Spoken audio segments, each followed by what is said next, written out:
Welcome to Paranormal M. Wall knockers / little demon. For about 2 years now, I occasionally hear what clearly is a hand hitting the wall between my room and the attic. Before anybody says chipmunks or whatever vermin, please rule it out. Trust me, I've had the area inspected by pest control, and there's no visible infestation. Traps and bait were set, to which go undisturbed today. If it's not happening from the other side of the bedroom wall in the attic, then the only other place it can be coming from is the exterior part of the wall. Picture a garage roof line, sort of butting against a house, wherein the attic is above the garage. This has happened at all hours of the day, and mostly when I'm alone. But it's happened with my wife in the room too. As a matter of factly, my wife and I hear noises in the house frequently. We are constantly going back and reviewing our security cameras to explain them away. And I'd say 80%, some say 90%, cannot be explained away. Trust me, if anyone's looking for a causation, it's me, a semi-non-believer in the paranormal. I can't explain this. I've also been in my basement studio, and I've heard my wife and kids come through the garage door. I hear the kids running. I have a hot microphone on, and studio headphones on as well. I can hear. I go upstairs, and they're not home yet. One night I heard this tapping on the basement bedroom window.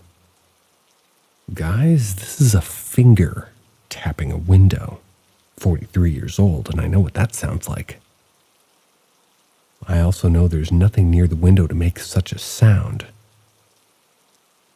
I have that window blocked 100% by a perfectly fitted painting, so no one can see in or out. And this goes on for 10 minutes. So I sneak down the hall to the kids' playroom. Think of the letter L, and I'm saying the two windows are equally spaced from the corner. I sneak over, lights are off. Can't see very well except the shadows of trees being cast by the streetlights. I just sit there for 10 minutes. Nothing. Tapping stopped too. I didn't even get 2 steps into the hallway and I heard that tap one time on my playroom window. I got pissed, darted toward the door, grabbing one of my guns en route. And I'm telling you that no one could have escaped my eyesight by then. But no one was there. I went back and looked at the cameras and nothing. One thing we have caught on camera is this very loud foot stomp from our bedroom, just above the living room. I wasn't home, but my wife and kids are visibly startled. Sorry, I'm confused. I was not home, but my wife and kids are visibly startled as a stomp was so hard that the ceiling lights flickered. Again, there's no explanation for this. And no, I will not accept house settling or vermin as causations. That's clearly a foot stomping the floor. The main level laundry room separates my studio from our master bathroom on the second. My wife has a rolling chair at her vanity. Now I can hear her rolling around when she's getting ready. I shouldn't, but I do. Well, I've texted her at 2 to 3 a.m. before asking why she's up rolling around. No response. She's asleep. It's not her. Other than that, I hear what sounds like a man tapping his cane on the floor above my studio quite often. I'm an engineer. I get mechanical systems and knocking, and I can assure you there are no system equipment or associated lines in the vicinity. Yeah, I randomly get scared. Hair stands up on my neck occasionally for no reason. Yes, I see something constantly moving in my peripheral upstairs in the hallway. I sleep with the door open and the nightlight in the hallways is always on. And yes, the barn door to the bonus room was closed one morning after I intentionally left it open. Same hallway. Whatever it is, I fear it's a small little demon dude. My wife and I watched some docu on NASA engineers that got haunted by this little guy in that same room. My son, 7 at the time, actually fell asleep in there. In fact, it was that night, watching some kid's movie. I woke him up in the morning, and the first thing he said was, "I woke up earlier and I heard little footsteps walk around the bed." I said, "It was the dog." He replied, "No, Dad, it was the footsteps of a small human." My garage caught on fire twice that week, too.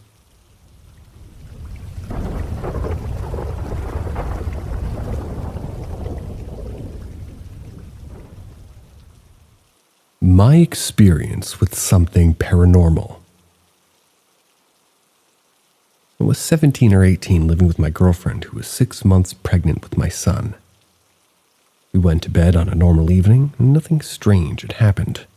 And in fact, we were very happy, looking forward to getting the baby's room ready at the weekend. I was sound asleep, and as a heavy sleeper, nothing wakes me. Until my girlfriend woke me to say that there was something in the house. It was around 2 a.m. For reference, we live in a maisonette. I assumed that someone had broken into the house, so jumped up to grab something to protect us. I don't know what, but I had to do something. Our bed was against a wall, so getting in was either on one side or from the bottom, and I was against the wall. I threw the duvet and lunged toward the end of the bed to get up. Then stood or hovering or floating at the end of our bed was a figure with no defining features at all. It was a shimmering gray outline filled with a white smoke texture. I came within 2 feet of it. Jumping up face to face, so to speak, I froze for a second as it moved toward me. I launched back into the bed and threw the duvet over my head. I know. And my then girlfriend said, "Did you see it?" I was shaking, absolutely petrified with fear. I looked at her and said, "What do you see?" She described the exact thing I just got a foot away from. She said she woke up to it standing next to her on her side of the bed, so she could feel it staring at her.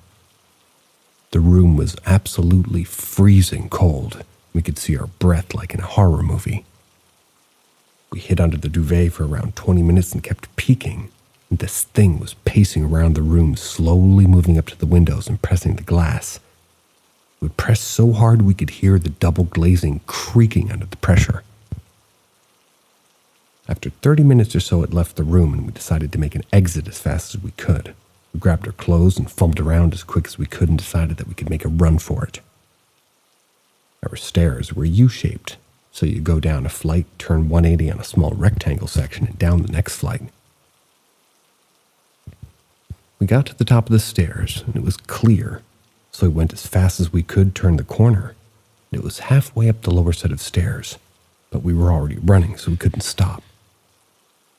I hit this thing full on into my chest. It was almost like time stood still and everything went calm, so I could see it clearly as white smoke-filled figure with shimmers of red, almost like red ribbon inside the smokiness.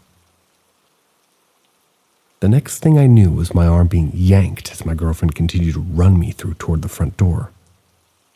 It was the most surreal feeling I've ever had in my life. I stood at the door calm and collected as my girlfriend was frantically trying to get the key in the door lock. Again, like a movie. She was screaming, opened the door, and I stood there and said, "Where are we going?" She just cried and cried, sobbing hysterically, and calm as a cucumber, I said, "Let's go in and sit down, think this through." She put up a fight, but agreed. We went into the living room, sat down while I made some points. Who will believe us? Where will we go? What about our things? We sat on the sofa, lights on until daylight. We were young with no home phone, and mobiles were very rare back then, so we never had one. At 7 a.m., we walked to her mom's house 20 minutes away, and she collapsed, crying. We both cried and explained everything, now terrified to return after talking about it. I had to go to work, so in work I called my dad and asked him to listen, and all I got was laughter. I felt alone, scared, and utterly humiliated by my dad. I don't know where to turn. We had nowhere to stay, and my girlfriend was heavily pregnant. We called the council and explained what happened, begged to be moved, and the council lady actually said to us, "You're fucking mental." We returned home that evening around 8 p.m., went straight to the living room and sat on the sofa. I never slept a second that night, and I don't think I did for a week. I went to work, and my girlfriend went to her mom's. We sorted blankets and pillows for the floor, and we slept on the floor of the living room for 3 months, not once venturing upstairs. We used the toilet in our neighbor's and showered at her mom's. Then my girlfriend went into labor, and we had no option. I had to face my fears and venture upstairs. It was calm, quiet, and cold. I was talking to whatever it was, begging for it to be kind, saying that I meant no harm.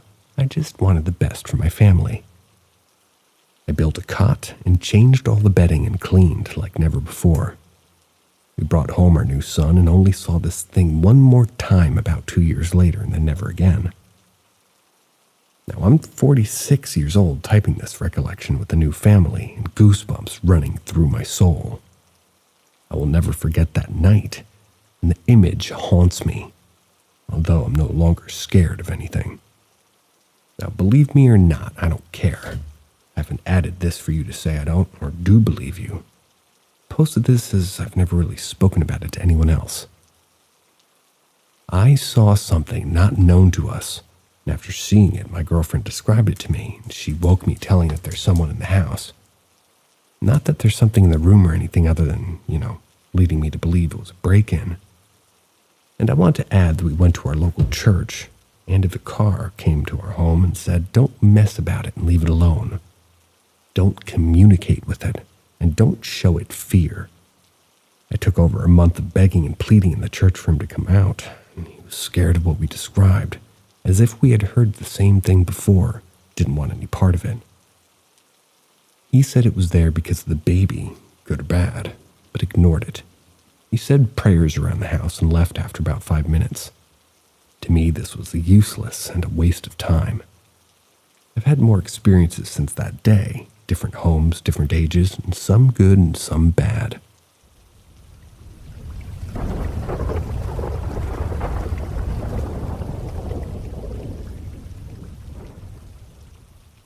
Can anyone explain what just happened to us? My friend and I were out in Oregon. We had 3 strange encounters that we fear are connected. I was wondering if any of this fits with other stories or legends in the area. We were out near Tillamook, camping in the woods beside a beach. It was dusk, and we were walking down the shore. We came across a dead sea lion. Its face had been ripped off. We thought it was strange, but thought it might just be a gruesome orca kill. The body was otherwise intact, except for 3 perfectly circular wounds along its side. Crows were eating the other dead things on the beach, but nothing was touching this sea lion, not even bugs. Bright red muscle was coming out of one of the wounds, so we thought it must be fresh. My friend and I liked bones, so we wrenched a few loose vertebrae out and took it back to camp. That night, my friend felt called back to the faceless sea lion. We walked along the beach, looking at the stars, but he kept wanting to go find it. Freaked me out, so I said I wouldn't go with him. He decided not to even go.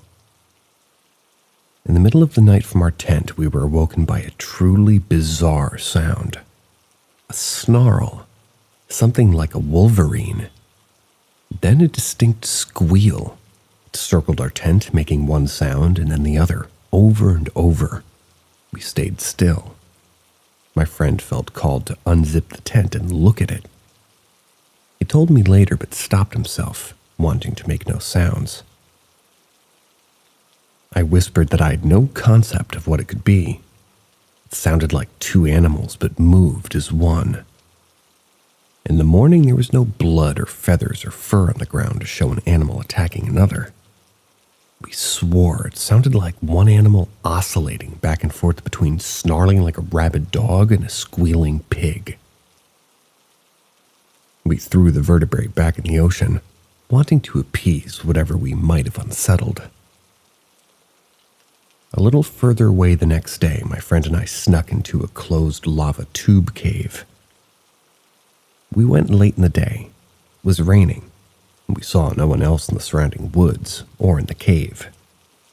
About a mile in, we both heard a woman laughing. It was kind of a neutral laugh. Then came a garble of human voices. It was coming from behind us. We had stopped a few times to sit in the dark, so we thought if there was someone behind us, they would have caught up to us. We were too far below to hear anything from above. We were in the cave for about an hour longer. Didn't hear or see anyone again after that. We left Oregon the next day. I'm not sure these are all related or if they mean anything, but they shook us to our core, and it felt maybe like something was following us.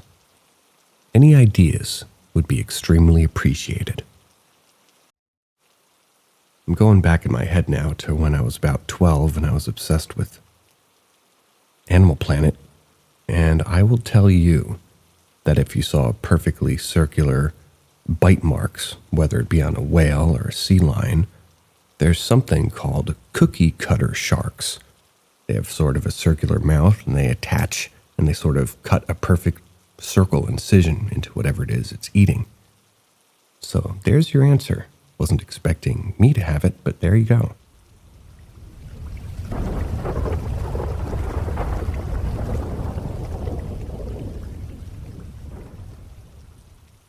Ouija board experience aftermath.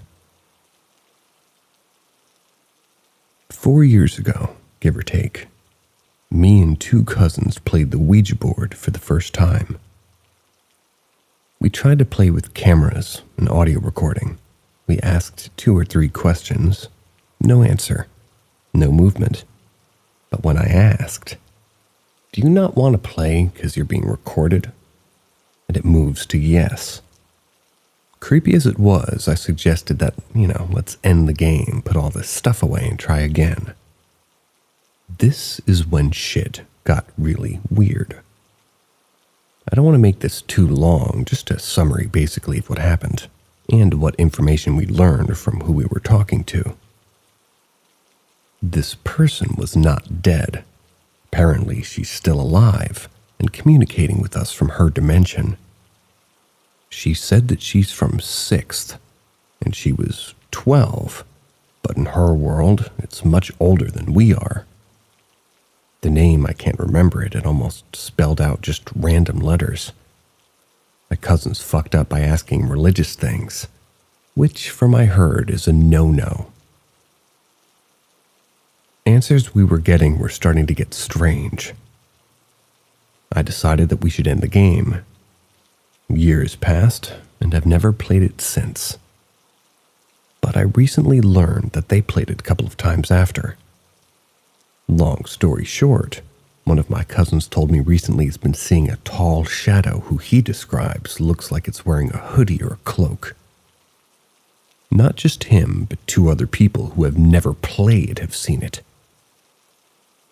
Also, he claims to hear like a goat sound near the house. But no one would be there. His girlfriend heard it as well. He said he can't sleep sometimes and feels a very, a not strong, but powerful presence. Something that's letting him know that it's watching him. He had a dog who was dying, and he was grabbing his head and praying. And all of a sudden, under the house, a bunch of frogs started making sound like crazy. If something caused them to do that, he was praying, what was it? My other cousin, to be honest, hasn't really seen anything. It's just really one of us that's seeing and experiencing shit with his family members. I used to live with him, but it's been a year. I moved out. And in the room I was staying is where one of my cousins who didn't play has seen this shadow too. I honestly just have a really crazy dream sometimes, and very frequently, but it's pretty much really it. Any questions, feel free to ask.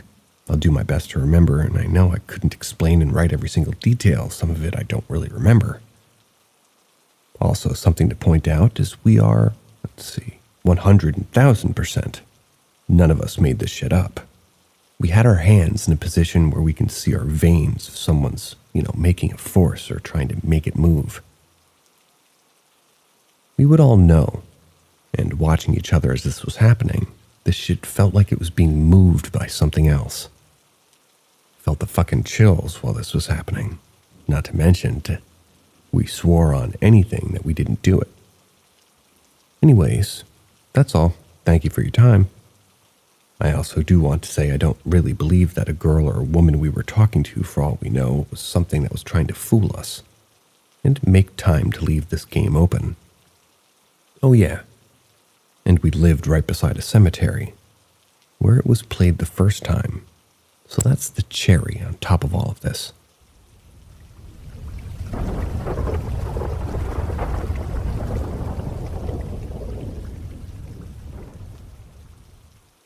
Ask Reddit.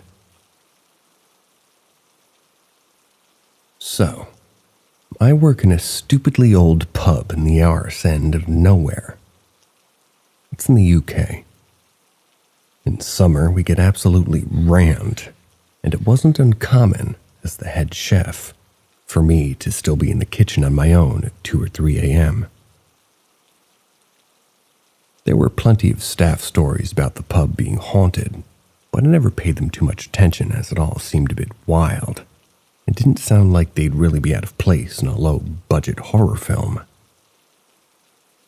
Anyhow, it's about 3 a.m., and I'm the only person left in the pub. I've been for several hours, and I'm just finishing up for the night, and I've started mopping. I always mop twice at the end of the day, once with a lot of water so the dirt lifts, then once with a dry mop to get it all off the floor. So I've done my first run with the mop, and the floor is soaking wet. Whilst mopping, I have to kind of back out. That's so the pub floor is able to reach every spot. I go outside to let the hot water and chemicals do their job, and I light up a cigarette. About halfway through it, I hear a sound like one of the doors close inside the kitchen. Now, where I'm standing has a view to all entrances and exits into the kitchen, and I would definitely have seen a person walking through using a door, so I think nothing of it and assumed I was hearing something. I finish my cigarette, go back inside to dry mop, and I once again have to back out. So, none of the doors into the pub floor, and as I do so, I look down into what should be a dry wooden floor. Only it's not, because there are wet footprints there. Some are mine, but the others are from someone barefooted. I'm not ashamed to say I got out of there pretty sharpish and drove home at a speed likely to put me in prison if I was caught. I checked the CCTV footage from that time. That was the next day, and there was no movement on the cameras at all.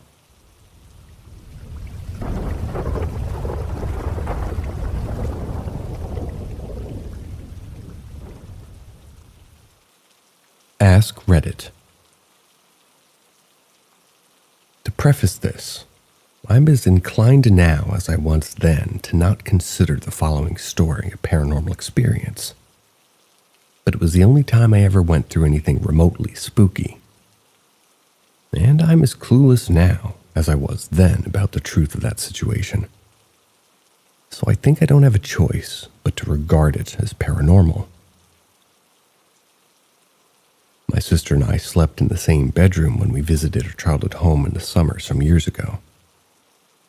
One night we woke up to what seemed to be a heavy jostling noise in our bedroom door. It became clear to us what the sound was, really, immediately. Someone was forcing the door open by roughly twisting and turning the doorknob. We looked at each other with wide eyes, alert unease quickly replacing sleep. The knob shaking had obviously been going on for a little while now. It was incessant, and no one was speaking to us through the door. Not a low voice or whisper calling out. Nothing but the doorknob being turned forcefully again and again. "Is that Dad?" I asked my sister. When I woke, she was already up. Maybe she even shook me awake, actually. So maybe her father had called out before I woke up. But I knew that made no sense for several reasons. One being that she would have already opened the door for him. She also looked a little scared. That could only mean that she thought it was probably not him, or anyone else in the house. We had our grandma in the next room and 2 aunts across from us. They didn't sleepwalk or have any other nocturnal habits of any sort. "I don't know," she whispered.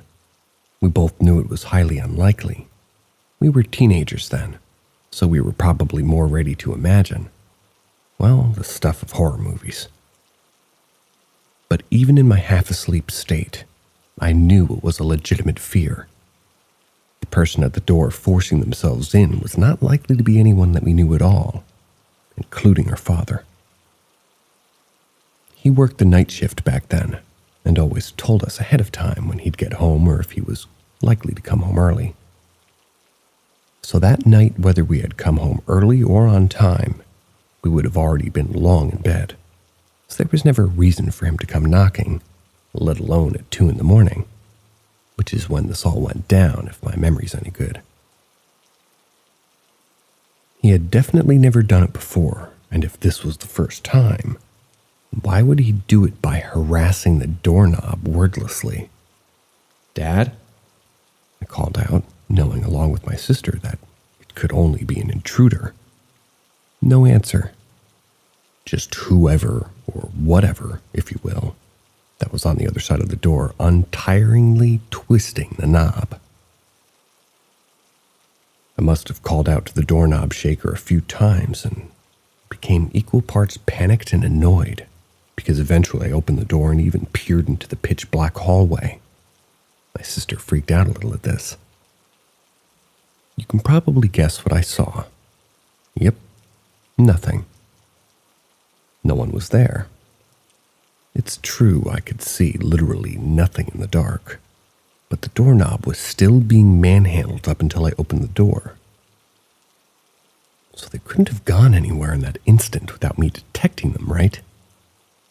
I even called out to my dad as soon as I saw there was no one, my fear partly shifting to confusion. His room was right next to ours, but I didn't hear any footsteps near it nor his door closing and opening. "I don't think it's Dad," I said to my sister. Soon my eyes adjusted enough for me to make out a dark corridor. There really was nobody, and the doorknob was silent again. That is, until I went back into our room. Can you believe it?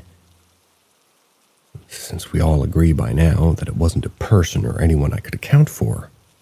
Didn't even wait for us to settle back into bed, the doorknob thrashing restarted a moment after I closed and relocked the door behind me.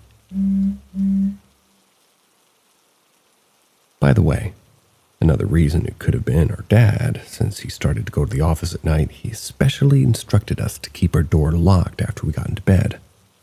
So it was a strange occurrence for us to go, think of that. If it was an emergency, they would have banged on the door and yelled for us to wake up, whether it was Dad or an aunt or a grandma. When I pondered over again, shoved that doorknob was the most irrefutable thing to me, along with the voiceless urgency of it. We never heard knocking or banging on the door itself, just the insistent, frantic shaking to unlock the knob. Anyway, to keep it longer than it already is, my sister and I lay in bed awake, terrified for the rest of the knob jerking. Really, the whole door itself lasted for 2 more hours at least. I remember drifting back to sleep at about 4. I also particularly remember sweating from the stress of just laying there having to listen and imagine what it could be. It was pretty awful. A few times we thought the door would break down. The frenzy would grow more desperate and reach a violent peak so that I had to visualize what I'd do in case the intruder would be successful. They even actually stopped sometimes, and we'd think it was over, until they would begin again, over and over for hours. I could almost make myself believe I was having a dream. Fear gripped me in a mix of bewilderment and anxiety. I couldn't even offer any consolation to my equally horrified sister. But like I said, I think it died down and eventually stopped without us having to wait for daybreak. The next day we talked about it with wonder, dread, and disbelief, acknowledged that it was very real. We asked our father. He told us that he did come home the night before, but that he hadn't knocked on her door or dropped by her room. So late already, there was no reason to. I don't think we told him why we were asking. Nothing was amiss that night apparently, no thieves or night robbers, no broken locks on the front gate. We didn't believe in the supernatural, and still don't. But until now, both of us can only conclude that it was something, well, unexplainable.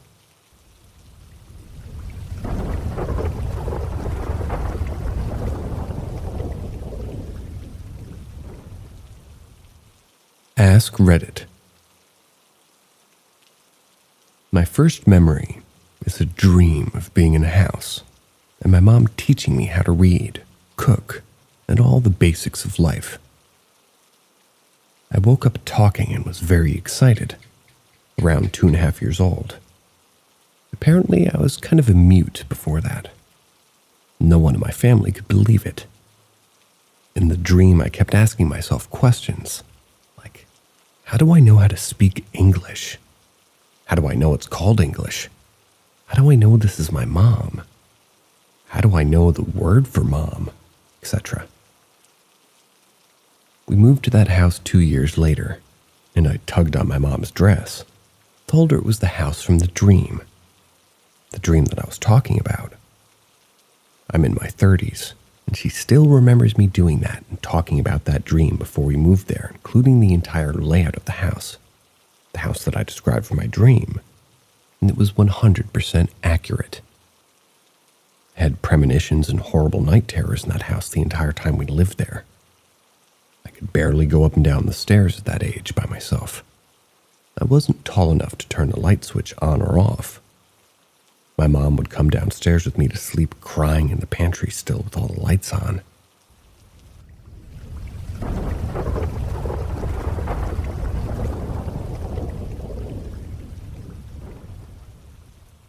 Ask Reddit.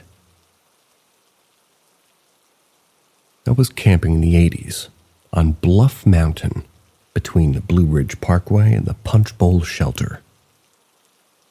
This area is part of the Appalachian Trail. Basically, you can camp anywhere off the dirt roads or trails. We were camped about halfway up Bluff Mountain for a week.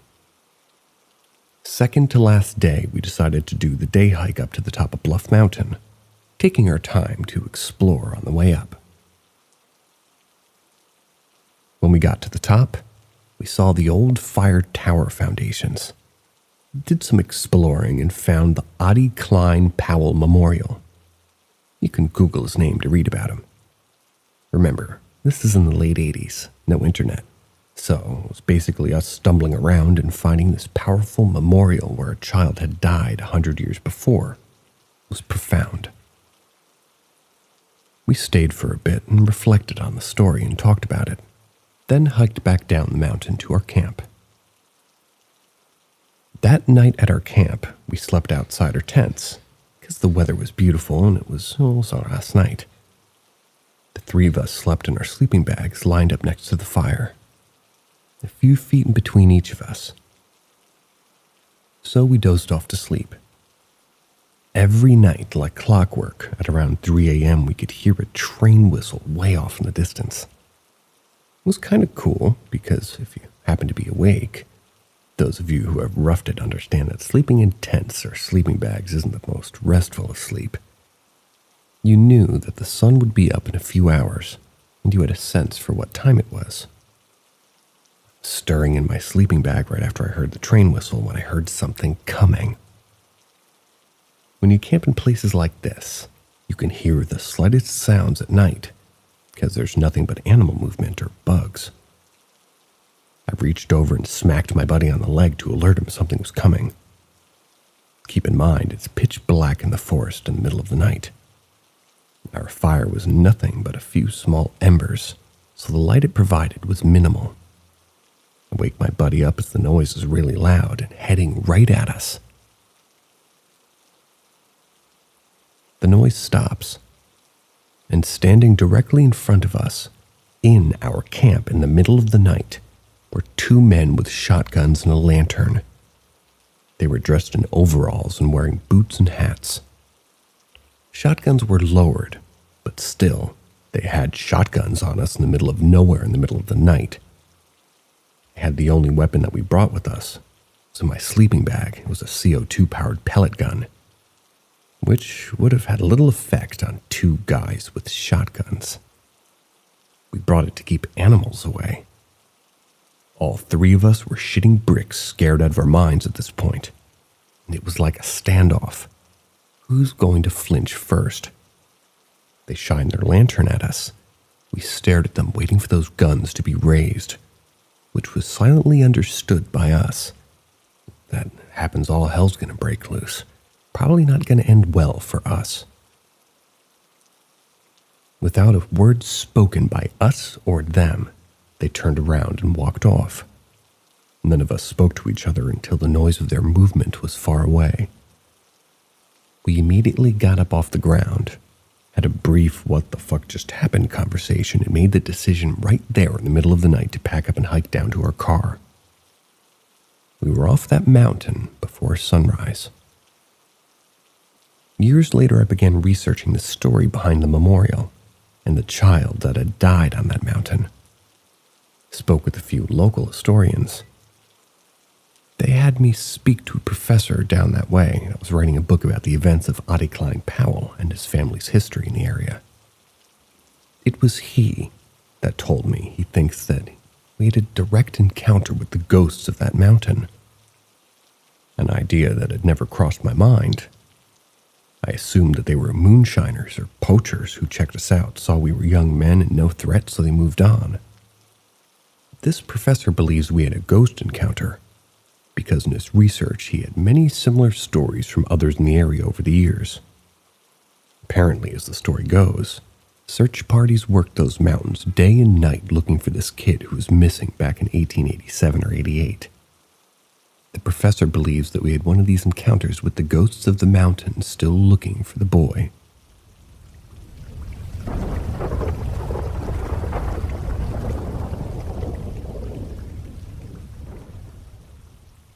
Ask Reddit. I lived in a haunted house for a year. At this time, it was just me and my three sisters, aged 13, 5, and 2. I was 10.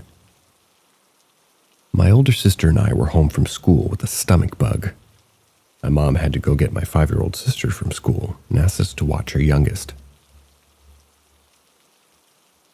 We were sitting in the living room.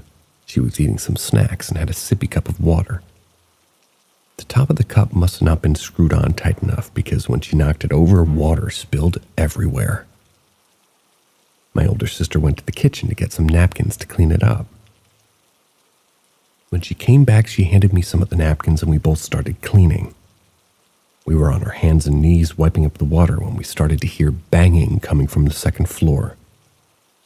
We both paused, looked at each other, said nothing, but we both had that look of, "You heard that too, right?"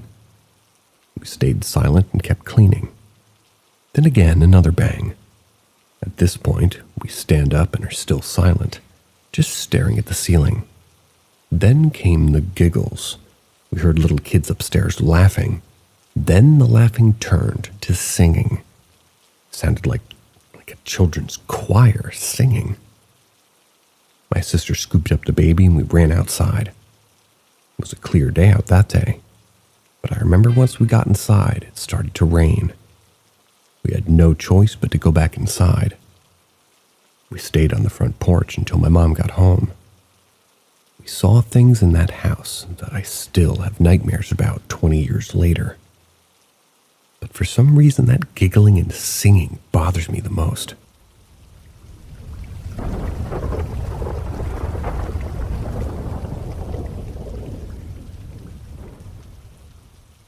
Ask Reddit. This was actually fairly recently. I was home alone, house sitting. Family was on vacation. I'd had the music turned up. It was exceedingly loud. Bass was shaking the windows. I sort of get paranoid while I'm on my own in large houses. My dad's house isn't mansion-sized by any means, but it is rather sprawled out, and it had more than enough space, even when he's here with whatever guests and extended family. So what I usually do is lock up completely, and then I barricade all the windows and non-essential routes through the house. Strategic furniture fort. Bedroom toilet, toilet kitchen, toilet laundry room.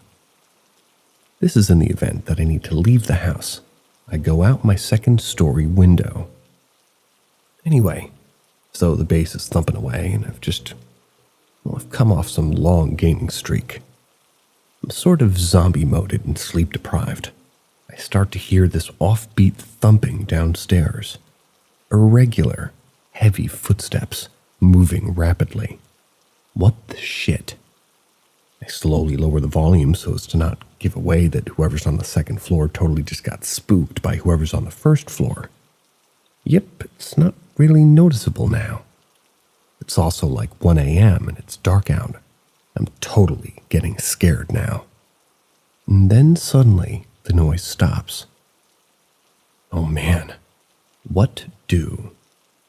What if they're like right outside my room right now and I can't hear them because the music's too loud? So I immediately mute it and freeze.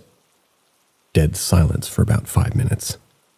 I pull out my bat, shove my taser in my pocket, and head downstairs. Everything's still barricaded off. Just as I'm coming out of the kitchen, something dark flashes across my peripheral vision, but soundless. I turn the corner and peer into the living room.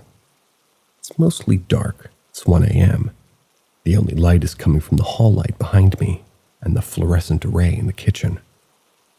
And then, all of a sudden, there's this loud-ass scrambling noise, like kids stomp running down a hallway, but right in front of me. Something pure black, like a moving shadow, which by all rights should be totally weightless, about the size of a fat raccoon.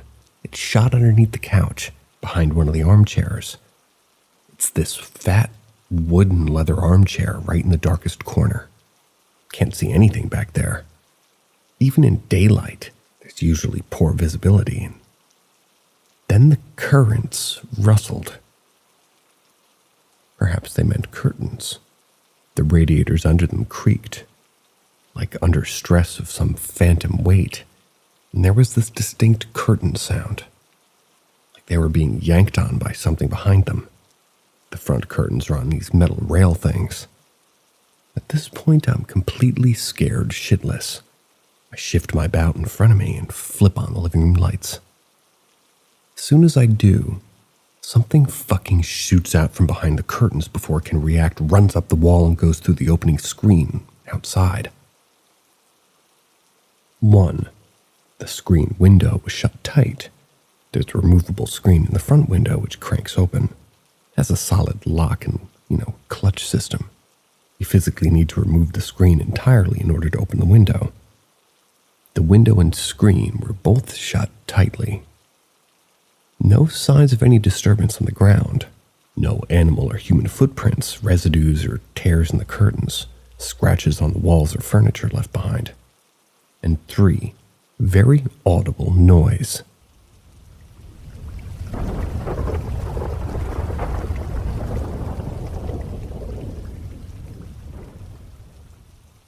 Ask Reddit.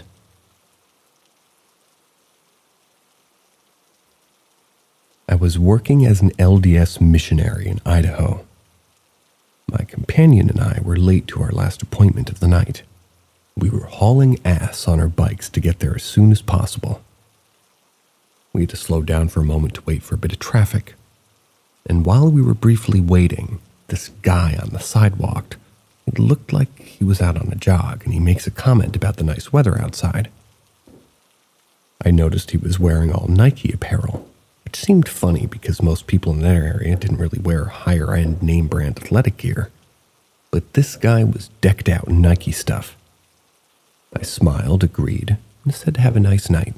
Then we sped off. Our appointment was about 1.5 miles from where we slowed down. We made it there in like 2 minutes.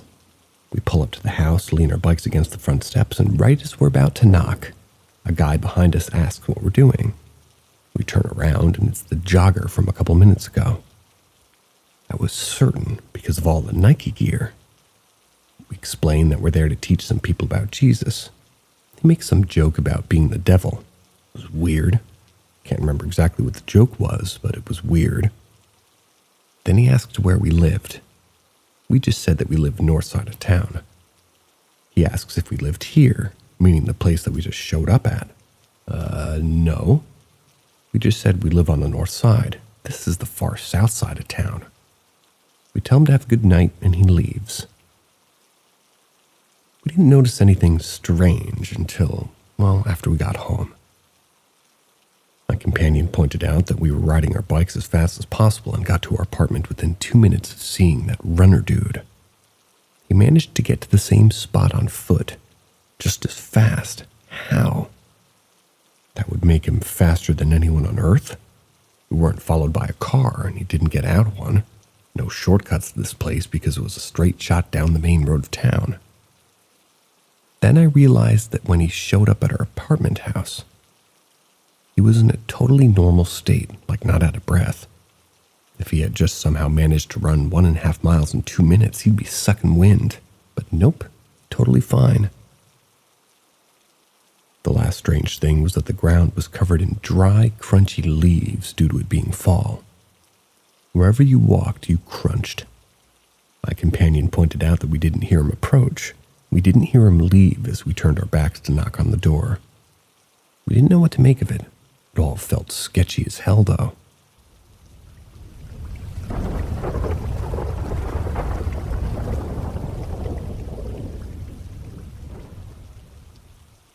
Ask Reddit.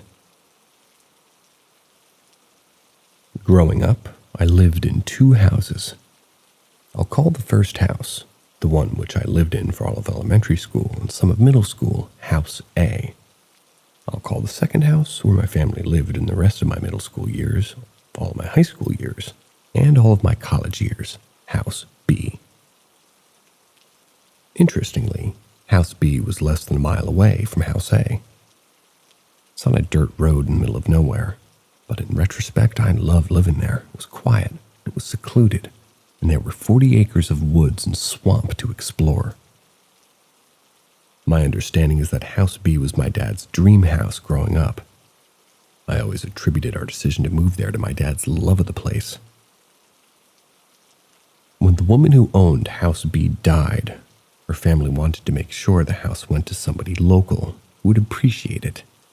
Enter my dad. Over the years, though, I started to wonder whether my parents had other reasons for moving out of House A.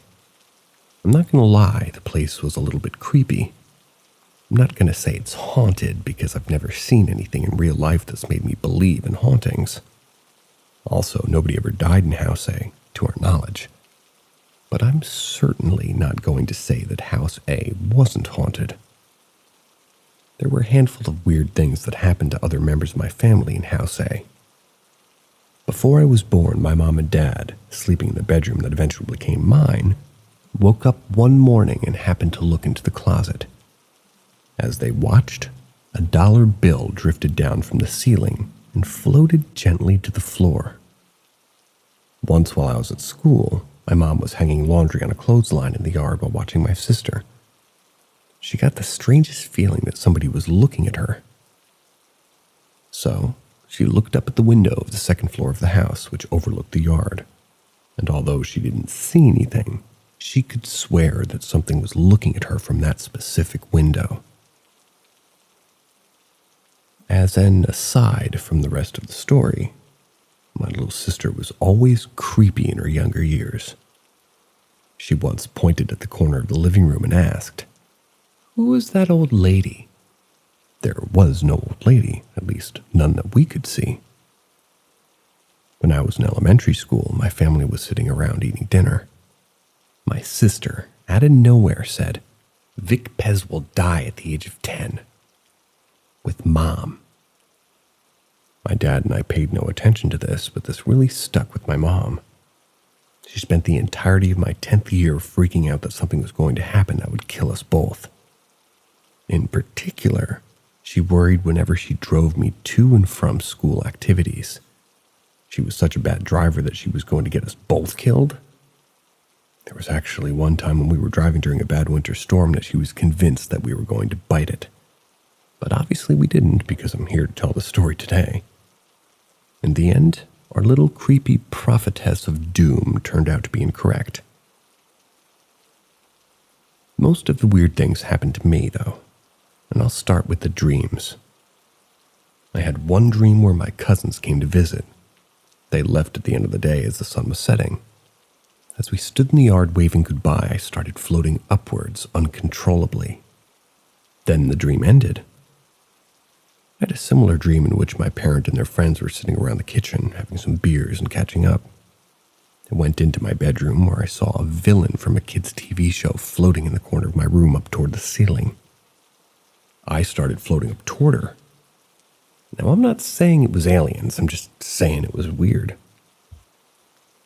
Dreams don't mean much, though. They're just dreams.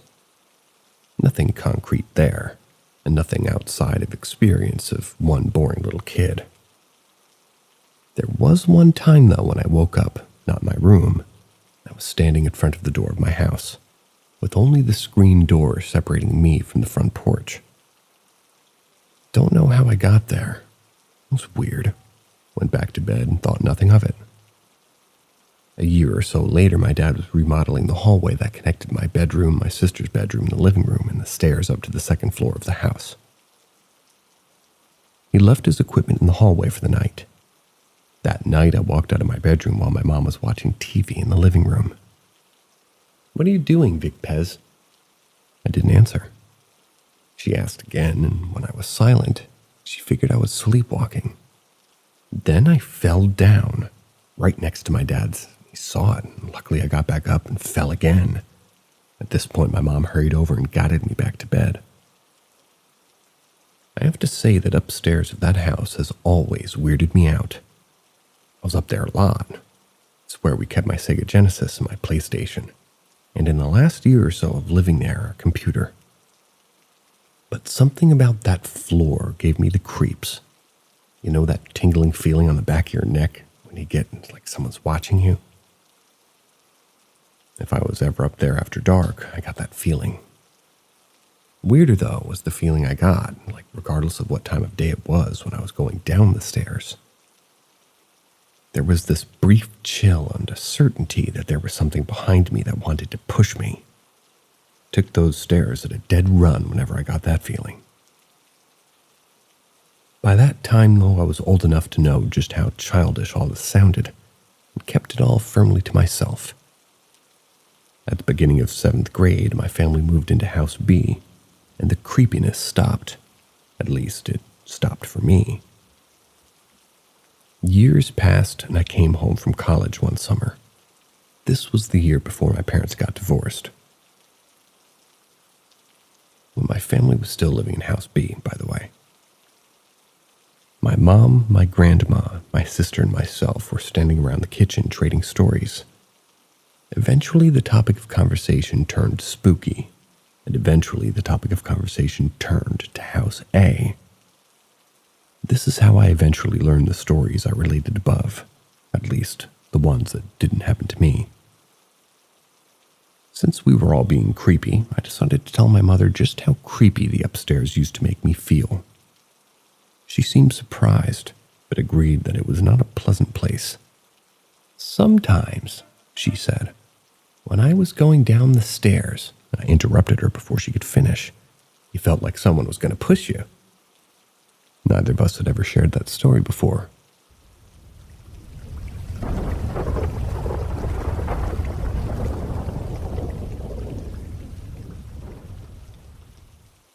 Ask Reddit. My grandparents had a porcelain doll in the basement. I would wander down there as a child to play with my building blocks.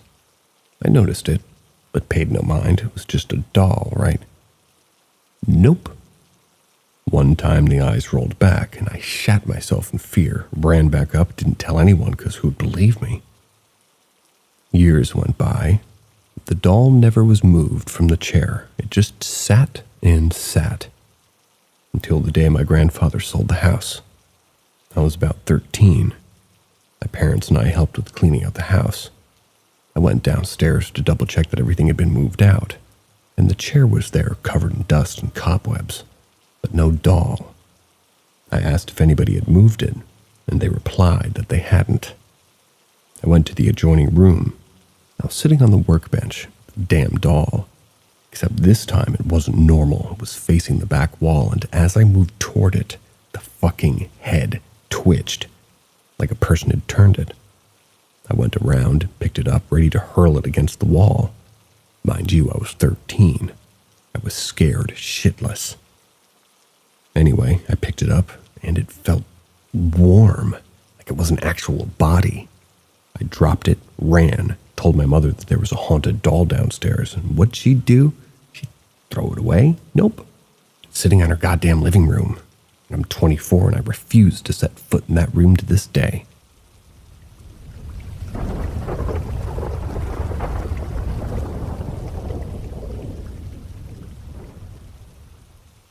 Ask Reddit. I used to work at a restaurant that had a garage door. Basically, it's a wall of windows that can be lifted up like a garage door to create a false patio. It was a pretty solid thing, and it rattles fiercely when you open or close it. It looks out into the street, which was usually quite busy. That night I was finishing up closing duties, maybe 11 o'clock or so. Dishwasher and cooks are long gone. It's dark outside, so all I can see across the street are the lights from the opposing building, a restaurant too. Finish everything up, head back into the back room, and start shutting off all the lights. As I sign out and gather my stuff, I hear a rattling sound, like a fist knocking on the window, almost as if they were shaking the garage door. I poked my head out from the back room to look, expecting to see some drunk customer hoping for a late-night meal. But the second I look, the rattling stops. Nothing there. Weird. It must be the wind. Maybe a truck passing by and shaking the garage door. I turn back and grab my keys. Rattling fills the dining room once again. I turn on one of the main lights and step out, ready to tell whoever it is that we're closed. But once again, the rattling stops, and nobody's there. All I see are the lights across the street, and my own annoyed expression reflected back at me. No trucks or cars, no people or wind. I return to the back room to grab my stuff, turn off the light again, and get ready to get the hell out of there. And you guessed it, the rattling starts again. This time I say out loud, "I'm not doing this tonight. I'm tired. Just let me lock up and leave." It stops. I walk out of the back room, set the alarm, open the back door that leads out into a dark parking lot at the back of the building. When I turn back to lock the door, I see a figure standing at the garage door. Needless to say, I got out of there as fast as I could. I know it was likely someone having a smoke. I know the rattling was probably just the wind, though I'd never heard it make that noise before, and never heard it again after it. And I know that the rattling stopping and starting like that was probably just an eerie coincidence. Sometimes I remember that the restaurant backed onto the city hall where an old jail sits just underground. Sometimes I remember how old that district is, and exactly what might have lived in these buildings before we moved in. and I'm glad I quit that job when I did.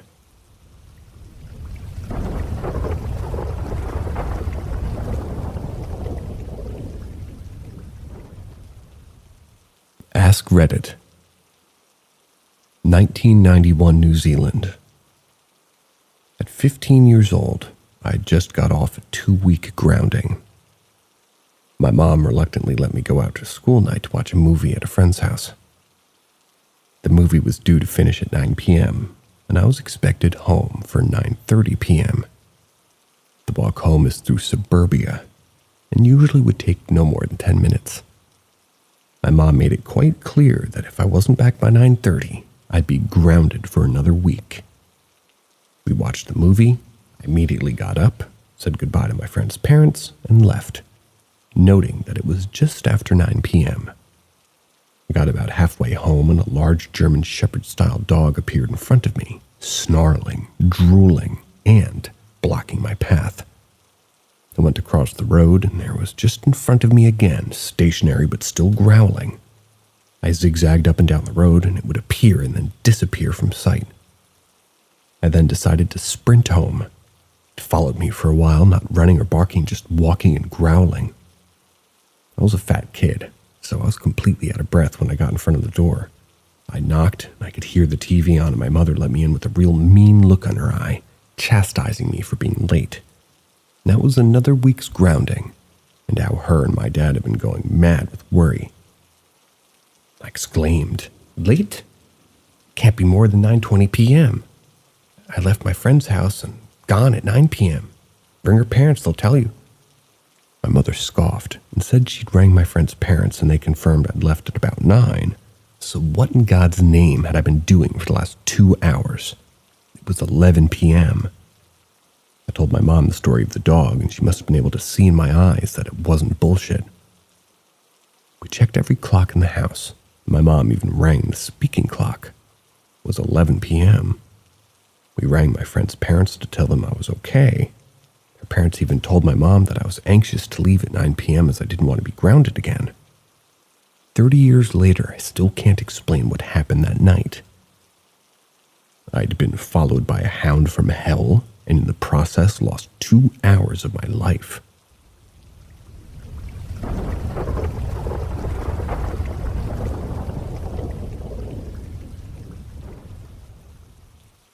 Ask Reddit.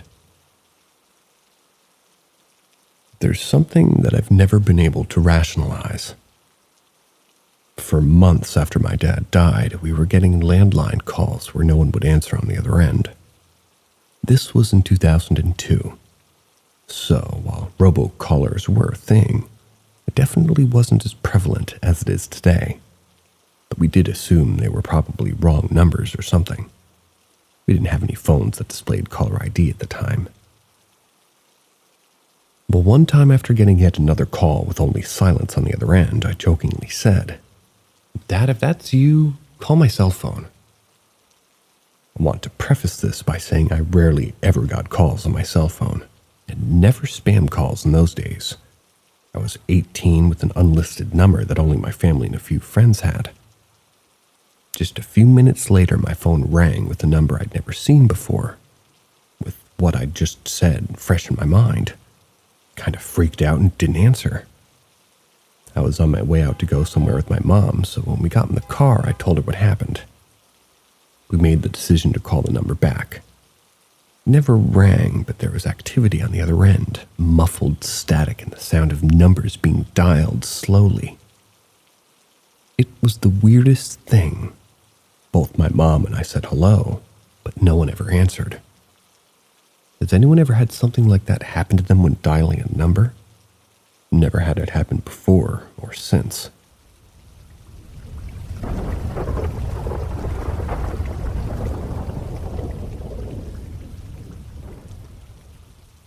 Ask Reddit. We got my grandma an alarm system after some criminal activity. Teenagers broke into her home, and before that, someone was living in her basement without her knowledge. This thing had a camera on the exterior doors and motion sensors to take pictures of whoever came to the house. Awesome. We were convinced she would be fine. I got a call from her when her phone went off at work saying that motion was detected in the home. Weird, I thought.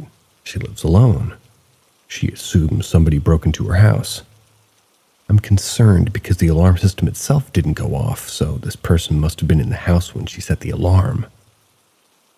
Imagine her surprise when she sees her deceased brother-in-law rooting around in the fridge. He hit a low spot after his daughter died and his wife left him. One morning he took a gun out, went to the lake, killed himself. Apparently he used to come over to my grandma's house every weekend and help her ex-husband with the basement remodel. He used to always dig in that fridge for snacks. I have the picture on my phone still. It's a wild thing to see regardless of the answer. A ghost or an intruder who's hiding in the basement.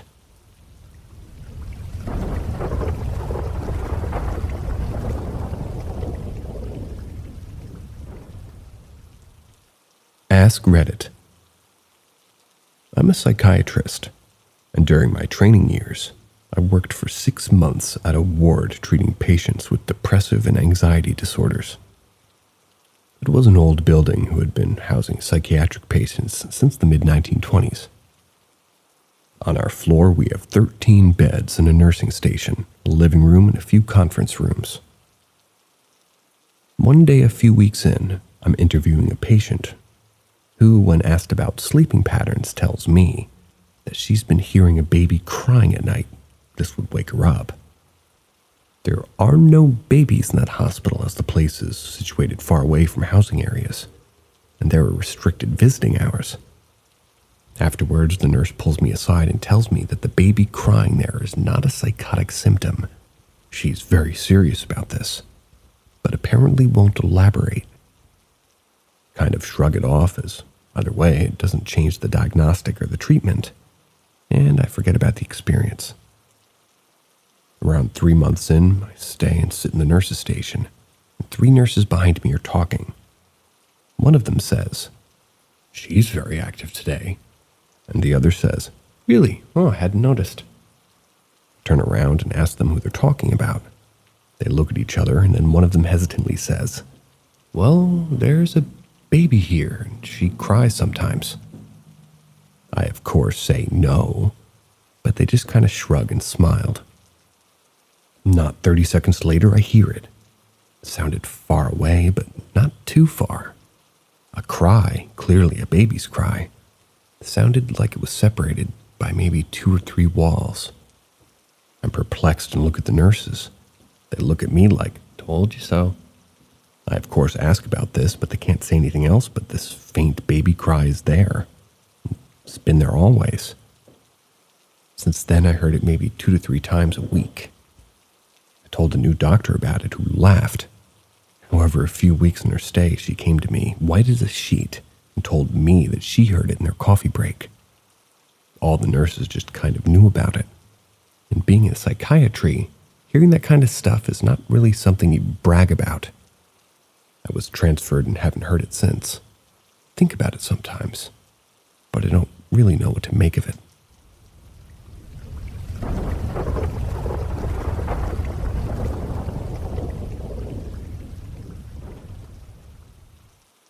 Ask Reddit. My girlfriend had broken up with me, and I was now sleeping alone in the townhome apartment that we both had been living in. For the first time in 3 years, I was alone every night. There was someone who had been hopping fences into backyards at night, trying to get into sliding glass doors, and in general smashing stuff in the area. A month or 2 prior, there was a shooting and an attempted murder in the dead of night, right on the sidewalk in front of her door. So needless to say, being home alone at night put me on edge. No alarm system, no dog, no firearms, just me. Well, one night I wake up in the dark, only pale moonlight coming through my window and the darkness of the upstairs hallway and stairwell outside my door, and I hear, "Dreg, come here," from my doorway. Then the sounds of dozens of loud whispers. I try to move, to turn and face it, to defend myself, but my body won't move an inch. I try to shout or scream, to be threatening. My voice won't come. I'm trapped inside my body, aware of something at my bedroom doorway, and can't physically do anything.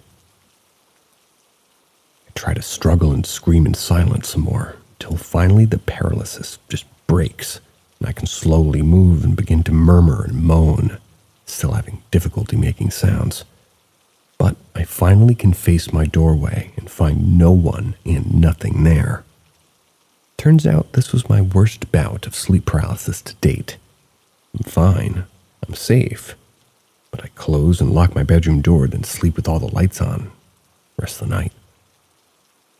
It fucking sucked so bad being a prisoner in my body like that, not even being able to utter a panicked moan. While I can hear and feel something or someone coming for me.